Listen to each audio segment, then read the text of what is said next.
Journalism was the second choice. Filmmaking was the first choice. And it started in high school as far as the writing for the newspapers and stuff like that. But I was also on a Dallas Morning News film board, a teen film board. And what I really wanted to do was make films, but it became a monetary issue. I thought I'd go ahead and instead of making films, I'd go ahead and write about them. When I was at Texas Tech, I went over to the Avalanche Journal and proposed, since they really weren't doing very much in the way of film and theater and things like that, I proposed that I do that on a freelance basis for them. And I talked to one editor who seemed, positive about it, and he sent me to a city editor, and the city editor said, well, I've got to go ahead and give you the spelling tests and things like that. And the spelling test was spell things like cemetery, funeral, it was a matter of I can tell they're looking for an obit writer on here.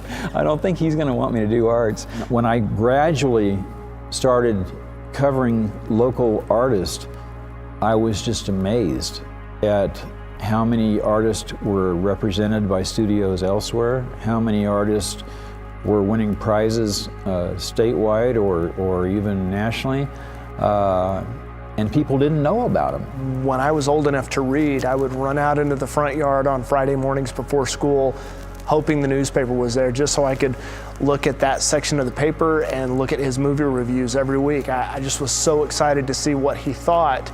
And I felt like I got to know him through his writing years before I met him personally.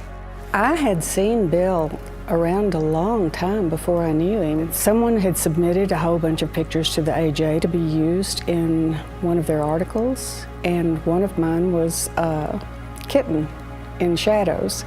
And for some reason he was attracted or drawn toward that and interested in how I'd come up with that. And so he called me.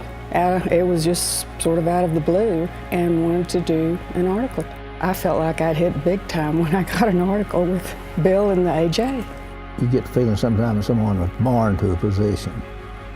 He had the interest in especially films. He had the interest in it, the knowledge of it, and the ability to express it.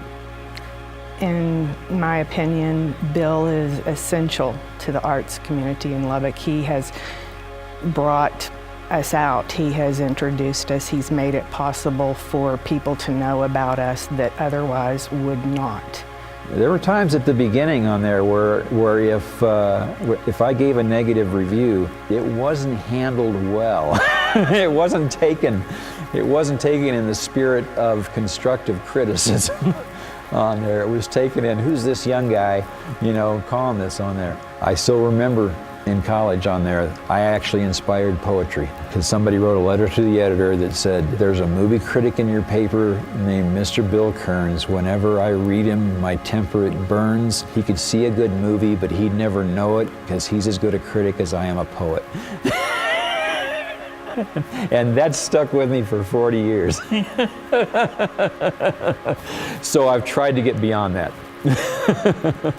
What I would want to say to Bill is thank you. I would not be where I am as far as the community knowing about me and my art without him. I don't think the arts community in Lubbock will ever be able to repay Bill Kerns. Bill, I don't think there's anyone more deserving of this award than you. But the award is really for all of us because we've won for what you have done. There's not, to me, an evening or an award that can fully encompass what Bill Kerns has done for Lubbock, Texas. Being honored by LHUCA with this award was, it really caught me off guard. I feel humbled by it, and I feel I feel appreciated, and that's something that that doesn't come all the time.